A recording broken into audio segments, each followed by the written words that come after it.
Mendalam Terpercaya. Kami hadir menemani Anda dengan informasi khas redaksi pagi bersama saya Dea Kartika. Saya Iqbal Kurniadi. Langsung saja kita simak redaksi pagi selengkapnya. Kecelakaan kereta terjadi di stasiun Bekasi Timur pada Senin malam. Sebuah kereta jarak jauh Argo Bromo Anggrek menabrak bagian belakang rangkaian komuter lain hingga ringsek.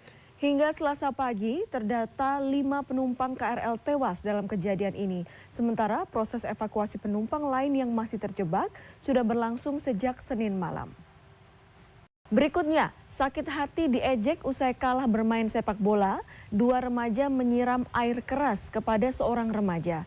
Setelah viral di media sosial, kedua pelaku ditangkap. Sementara itu seorang anggota TNI Angkatan Darat dikeroyok sejumlah orang di area stasiun Depok Baru. Akibatnya korban mengalami luka memar di bagian wajah dan juga tubuhnya.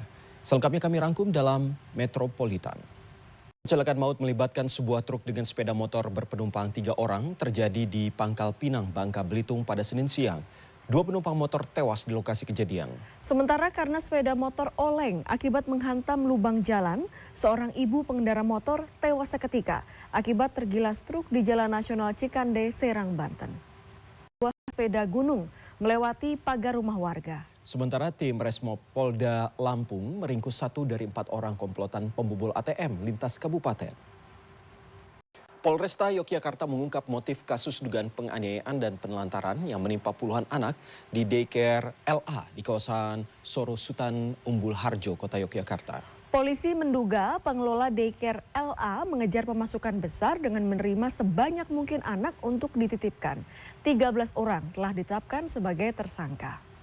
Aparat unit reskrim Polsek Sawah Besar meringkus 4 terduga pelaku begal terhadap 2 remaja di Jalan Gunung Sahari Raya, Jakarta Pusat. Sementara itu 4 debt collector di Pekanbaru terancam hukuman berlapis usai mengeroyok dan merampas mobil warga. Selengkapnya kami rangkum dalam Kriminal 24 Jam. Isak tangis pecah saat jenazah Nuryati, salah satu korban kecelakaan kereta api di Bekasi Timur, tiba di rumah duka di kawasan Kemayoran, Jakarta Pusat. Suami korban tidak menyangka jika sang istri meninggal dunia saat hendak menengok sang anak di Bekasi, Jawa Barat.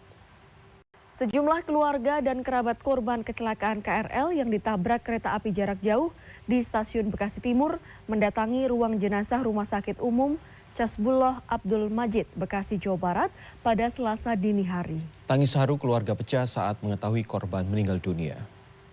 Kecelakaan yang melibatkan kereta api jarak jauh dengan kereta komuter lain di stasiun Bekasi Timur berdampak pada terganggunya jadwal perjalanan kereta jarak jauh di stasiun Gambir dan Pasar Senen, Jakarta Pusat. Akibatnya para calon penumpang kereta jarak jauh terlantar di stasiun.